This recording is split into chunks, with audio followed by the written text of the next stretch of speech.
As we conclude this inaugural function, let's carry the momentum forward throughout the conference, fostering meaningful connections and building bridges across borders and disciplines. Together, we contribute to the advancement of knowledge and betterment of our global community. Okay. I'm also highly. A huge round of applause.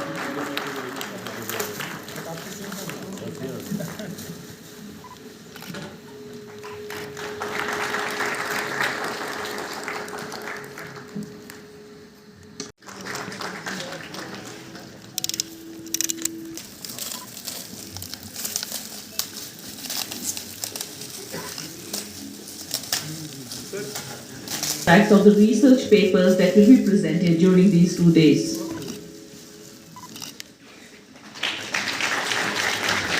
A huge round of applause, please. Lots of hard work has gone into this.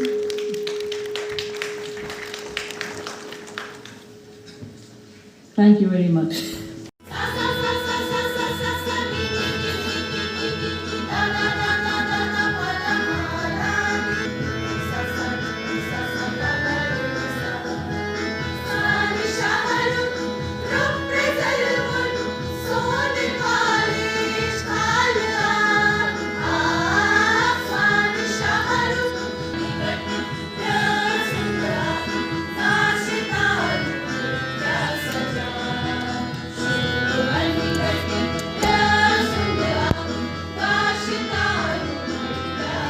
I'm sure the higher education department as also the science and technology department would like to work on it, and we would like to make any policy changes whatever required to be done for making the environment for this ecosystem for startup, research.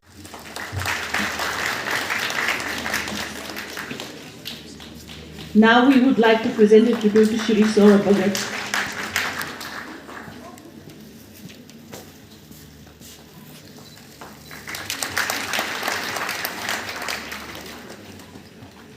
Now we are presenting a tribute to my favorite Yasmin ma'am.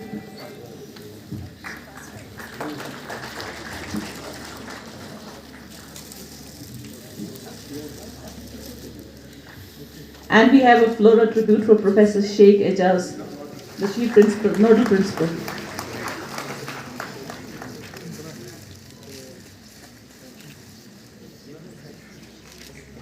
Now we would like to present a tribute to Shri Baldev.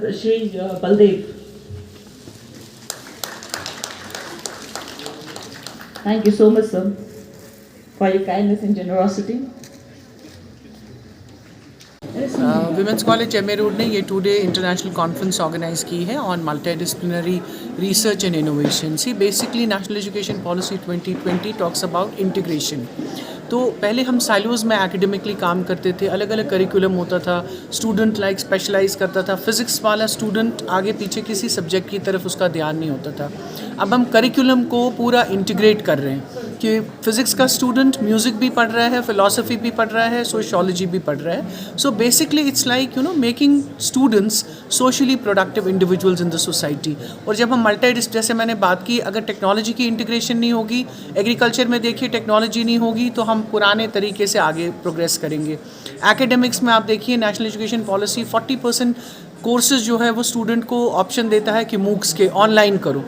60% courses जो है वो उनको college में करने हैं. So it's integrating technology into the regular curriculum. So multi disciplinary का ये है कि साइलोज में काम नहीं करो, सारे सब्जेक्ट्स के साथ कोलैबोरेट करके इंटीग्रेट करो, सो दैट कल को आपको एक जनरल पर्सपेक्टिव होगा. देखिए श्री सौरभ भगत ने कितनी अच्छी बात की कि हमको सोसाइटी में अपने रिसर्च को कैसे लेना चाहिए, प्रॉब्लम है उसको सोल्यूशन बना के पॉलिसी मेकर्स को देख के उसको एंटरप्रेन्योर्स स्टार्टअप्स की तरफ ले जाना चाहिए. मैडम रश्मि सिंह जो है हमारी, उन्होंने कितनी अच्छी तरह बोला कि सोसाइटी को जब तक हम इंटीग्रेट नहीं करेंगे, प्लस एक जेंडर का पर्सपेक्टिव कितना इंपॉर्टेंट है, एक फीमेल का पर्सपेक्टिव कितना इंपॉर्टेंट है पॉलिसी मेकिंग में, डिसीजन मेकिंग में. और अगर एकेडमिक्स की बात करेंगे, ये हमने ऑलरेडी अपने करिकुलम में इंटीग्रेट कर लिया है.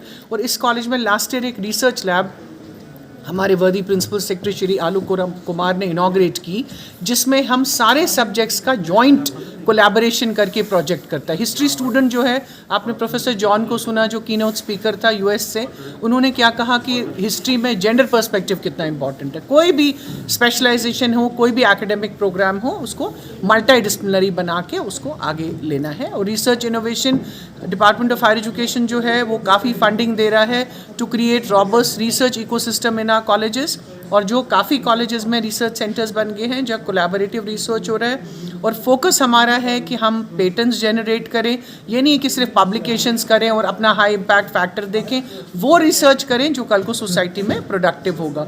और इनोवेशंस की तरफ, बिकॉज वी रियलाइज़ कि how important it is, otherwise हम अनएम्प्लॉयबल ग्रेजुएट्स को चर्न आउट कर रहे हैं। तो एम्प्लॉयबिलिटी का इंडेक्स बढ़ाने के लिए उसको लिंक करें एजुकेशन के साथ, और ऐसे बच्चे कल को प्रोड्यूस करें जो जॉब प्रोवाइडर्स हो जाएं, सिर्फ जॉब सीकर्स ना हो। गवर्नमेंट भी एम्प्लॉय कर रही है लोगों को, ऐसा नहीं है गवर्नमेंट सेक्टर में हम खोजेंगे कोई जॉब्स नहीं होंगे। टेक्नोलॉजी से जॉब्स थोड़े रिकैलिब्रेट हो जाएंगे, लेकिन ये है कि हमको स्टूडेंट्स को ज़्यादा से ज़्यादा ध्यान दिलवाना है to become innovators, to get into startups and to become entrepreneurs. But when we talk about implementation of national education policy and this integration, are our colleges really ready for these innovations? And Yes, they are.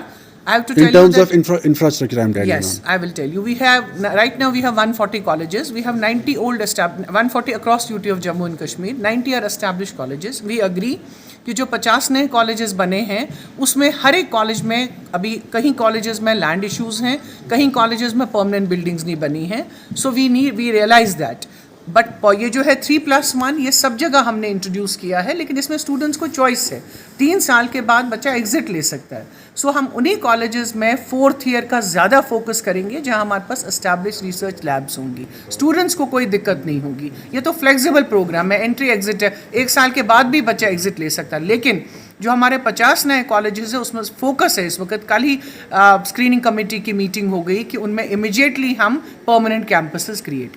जो cluster university और women college है, इन्होंने international conference for multi disciplinary research and innovation आज ये 2 day event organise किया है। आज के इस इवेंट के अंदर हमारे साथ रश्मि सिंह जी भी थी जो कि हमारी प्रिंसिपल रेजिडेंट कमिश्नर है, और साइंस एंड टेक्नोलॉजी डिपार्टमेंट की तरफ से मैं कमिश्नर सेक्रेटरी भी यहाँ मौजूद हूँ, डायरेक्टर कॉलेजेस भी मौजूद थे। और ये जो 2 दिनों का इवेंट होगा, इसका ये पर्पस है कि जितने डिफरेंट ऑनर्स हैं उनके बीच में मल्टी डिसिप्लिनरी रिसर्च किस तरह से किया जा सकता है। इसमें लगभग 200 से भी ज़्यादा पार्टिसिपेंट जो हैं वो पेपर रीडिंग करेंगे, और जो यहाँ के बच्चे हैं कॉलेज के, इनको मौका मिलेगा नेशनल और इंटरनेशनल स्पीकर्स को सुनने का।